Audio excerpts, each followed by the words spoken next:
Ayan mga kababayan, si Dean Mel Santa Maria. Sa issue mga kababayan ng pag-file ng kaso, kinaso po ni Atty. Mans Carpio, asawa ni... Hindi tayo ganon. Alam natin yung mga limitations natin mga kababayan. Tama? Ganon po tayo. Marami ang Mr. Maravillas ng mga vloggers na parang mga abogado na rin. Kaya nga ang tawag niya, saligang batas. Pinakang supreme mga kababayan yung saligang batas.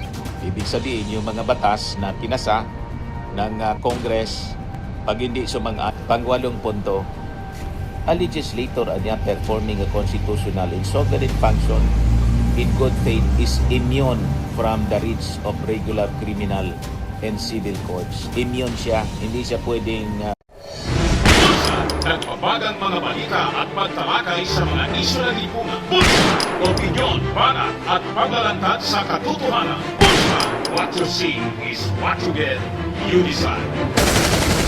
Hello po mga kababayan, si Dante Maravillas. I-share ko po itong napakagandang legal commentary ni dating Far Eastern University Law Dean Mel Santa Maria. Ayan mga kababayan, si Dean Mel Santa Maria. Sa issue mga kababayan ng pag-file ng kaso, kinaso po ni Atty. Mans Carpio, asawa ni Sara Duterte, yung Bangko Sentral ng Pilipinas, yung AMLA, saka yung ibang members ng Justice Panel dahil sa paglabas ng bilyon-bilyon. Na-monitor kasi po ng AMLA. Tumakbo sa korte si Mans Carpio. Kinasuhan yung AMLA, yung Bangko Sentral, saka yung Justice Panel members. Ngayon, sabi po ni Dean Santa Maria, hindi niya po pwede na yung Justice Panel papanagutin at sabihin nilabag yung AMLA Law at Data Privacy Act tulad ng aligasyon mga kababayan ng kampo ni Mans Carpio. So maganda mga kababayan, i-share ko ito sa inyo kasi this is, legal matters. Kaya importante dito ang mga legal opinion. Tulad ng legal opinion ng isang team ng College of Law, authority. He is an authority to speak. Ako naman po, hindi man abogado. So pag nag-discuss tayo nito, dapat ang base natin yung mga opinion ng mga legal experts para maging credible po. Yan ang journalist po. Yung ibang mga vlogger assuming na parang abogado na rin kumagsalita. Hindi tayo ganon. Alam natin yung mga limitations natin mga kababayan. Tama? Ganon po tayo. Marami ang Mr. Maravillas ng mga vloggers na parang mga abogado na rin. Yan yung mga vloggers na assuming mga kababayan. So ito, i-share ko sa inyo mga kababayan. Napakaganda itong sinabi ni Dean Mel Santa Maria. Why the House Committee on Justice members cannot be held liable under the AMLA Law saka Data Privacy Act. Sabi niya dito sa kanyang commentary, sa kanyang post, the Anti-Money Laundering Act or AMLA and the Data Privacy Act do not serve as absolute walls impenetrable even by the hands of the Constitutional Committee. The House Committee of Justice members cannot be held liable under the AMLAC law at saka sa ilalim ng Data Privacy Act.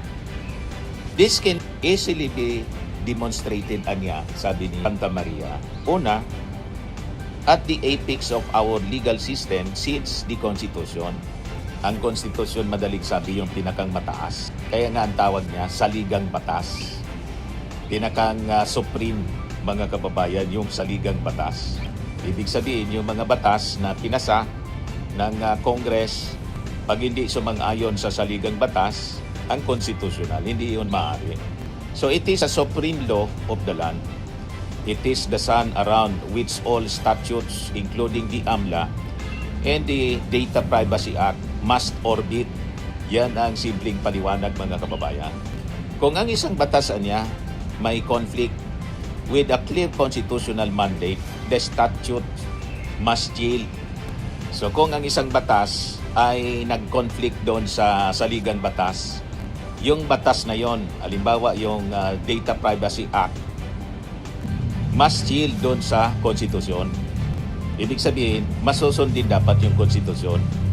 Ganon. Pangalawa, mga kababayan, yung ating konstitusyon na niya explicitly grants the House of Representatives the exclusive power to initiate all cases of impeachment. Nakalagay niya yan sa section 11.3.1 of the 1987 Constitution. This is not a mere procedural suggestion. It is a sovereign command na dapat sundin to suggest niya that a legislative enactment o yung batas na pinasa ng Congress can frustrate a core constitutional function tulad ng impeachment is to turn the hierarchy of laws on its head. So lalabasan niya yan kung susundin yung Data Privacy Act, batas na pinasa ng Congress kaysa sa saligang batas. Hindi yun maaari. Nakita niya ginawa yun ni Mans Carpio. Sabi nga mga kababayan ni Terry Ridon, panggulo, para guluhin lang. Pero hindi man yun magtatagumpay, madaling sabi. Gusto lang guluhin, distraction po sa impeachment. Pero siyempre, yung abogado niya, binabayaran yun para mag-file. Kahit matatalo, alam din niya. Ganun lang po sa legal profession, mga kababayan. Karapatan din ng complainant na reklamo. Kaya inaayan lang na mag-file. Let the judge, mga kababayan, decide on it. And kung ma-elevate pa sa Supreme Court, the Supreme Court decide on it, mga kababayan. So, legal distraction lang po yun. Yun ang reading ng mga legal experts. Panggulo. Pangatlo, mga kababayan, sabi dito ni Dean Santa Maria, an impeachment proceeding niya is not a criminal trial, nor it is a civil suit. It is sui generis.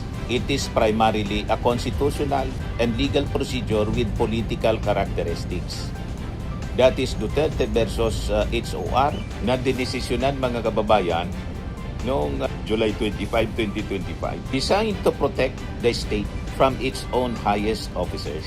The House of Representatives is constitutionally granted wide latitude to formulate its own rules to determine accountability. Ganon yan po.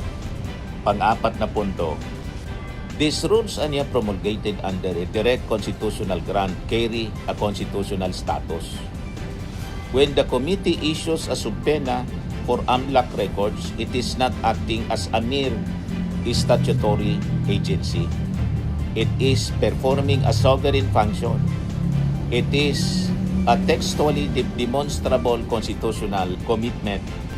Pang-limang punto, any irregularity niya, assuming there is one in the handling of data under regular laws, it is cured by the higher constitutional necessity of determining whether the unqualified and clear constitutional provision and principle that public office is a public trust, that is written, mga kababayan, sa Article 11 and Section 1 ng ating konstitusyon, has been betrayed. Pang-anim na punto, we need only to look to the landmark ruling in Estrada versus Escritor to see how the Constitution carves out exceptions where statutes remain silent. In that case, sabi ni Santa Maria, the Supreme Court recognized that a sincere religious belief, a constitutional right, could shield an individual from administrative and criminal liability for acts that would otherwise constitute disgraceful and immoral conduct under regular law. Pang-pitong puntos, mga kababayan, if the Constitution can carve out an exception for the private conscience of a court interpreter, how much more must it carve out an exception for the collective conscience of the nation in an impeachment hearing if an act be in the revelation of bank data or the breach of a privacy protocol is justified by the higher constitutional purpose of preserving the integrity of the state and preventing impunity with respect to a constitutional ground. to conduct impeachment hearing, then the irregularity, if there is any, under the statute, vanishes. Pangwalong punto, a legislator anya performing a constitutional and sovereign function in good faith is immune from the reach of regular criminal and civil courts. Immune siya, hindi siya pwedeng tamaan ng kaso kasi nasa pag-perform siya ng kanyang constitutional and sovereign function. Kaya hindi po chill-chill lang yung mga members ng Congress. So kung iniisip nila na ma-intimidate nila yung Congress, never. Alam ng mga members ng Congress yung kanilang trabaho. Ang kanilang mandato, mga kababayan, under the Constitution. Siyam na punto, even if the interpretation of the interplay between AMLA in the laws like the Bank Secrecy Law were eventually deemed erroneous, an honest error in the pursuit of a constitutional sovereign duty does not constitute a crime. To hold otherwise would hang a sword of Damocles over every lawmaker, chilling their ability to investigate corruption and effectively repealing the power of impeachment through the backdoor of statutory technicalities. So hindi po maaari ang ganon na may palaging sword of Damocles na nakahang over the heads ng ating mga members ng Congress. So pag nangyari yan, pinayagan na husgado, makakapon po yung Kongreso. Hindi po pwedeng ganon. Mawawala yung tinatawag na checks and balances. That will result sa pang-aabuso ng mga nasa executive na mga impeachable officials. Hindi po pwede ang ganon. Pang-10 punto, the AMLA was designed to catch criminals. It was never intended to be a shield for those being held to account by the Constitution itself. The hierarchy of our laws, the accountability of public officers, is a supreme value that no statute can diminish. Ganon mga kababayan.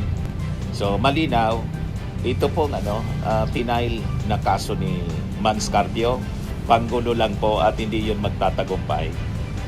Ngayon, ito isa pang post ng isang abogado, si Amando Berhi Ligutan. Pinost niya mga kababayan yung Republic Act number 1405. Yung Bank Secrecy Law.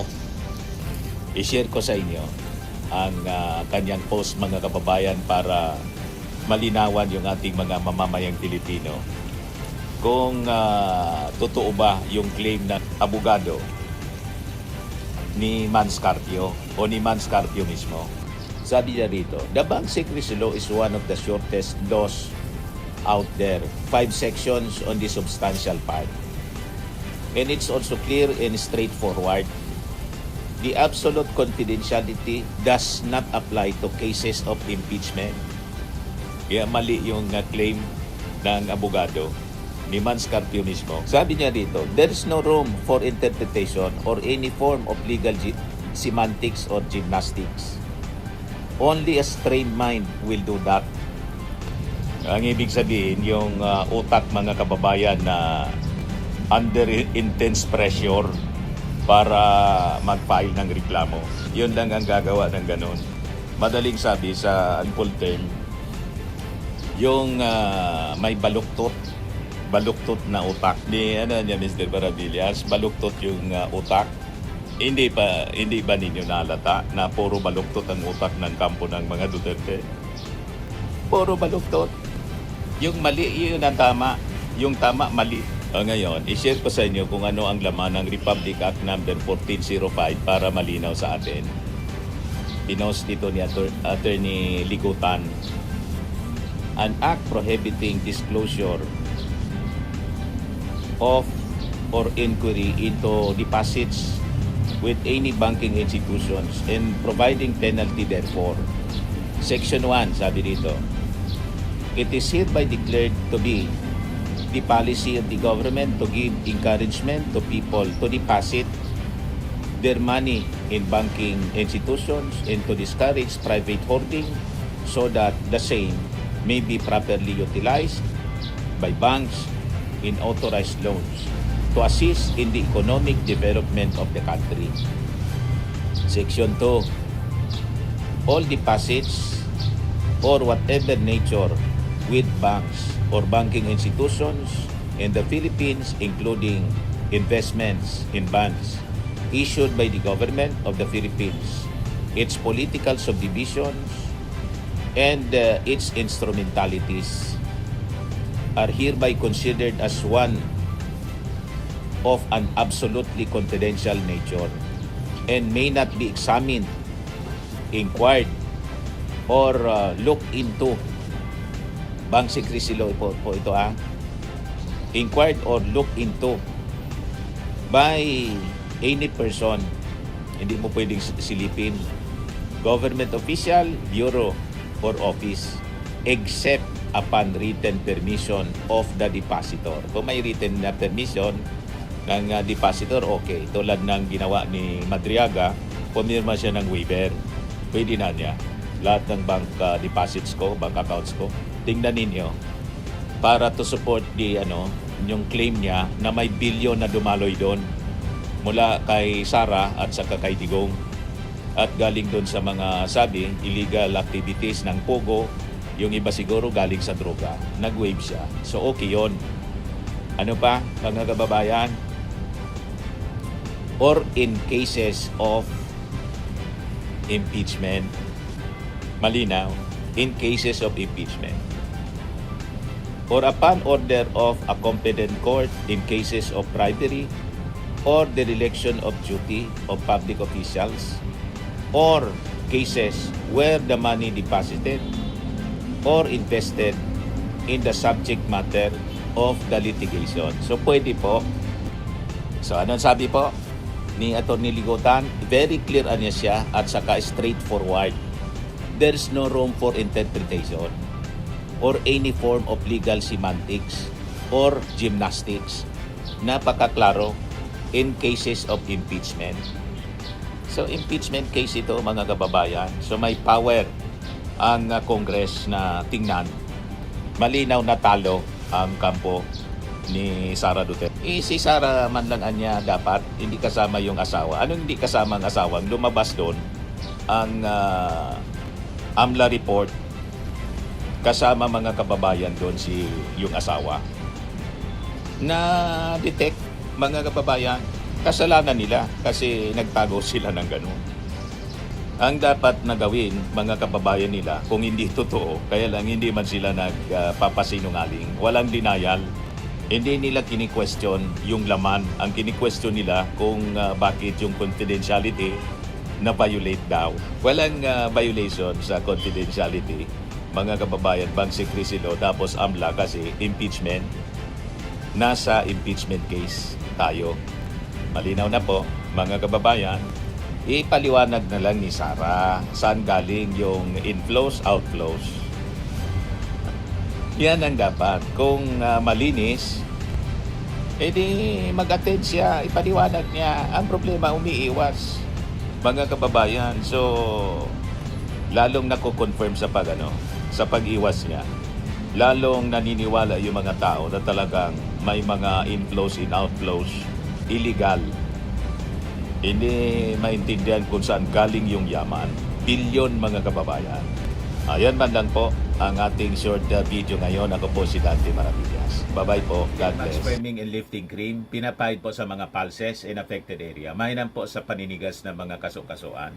Ito naman po, Automax Radiant Serum. Sa mukha naman yung application. Anti-aging po siya. You will look 10 years younger than your age. Sa mga cancer patients naman po, baka lang gusto ninyo itong itry. Neng siya red mixed fruit drink.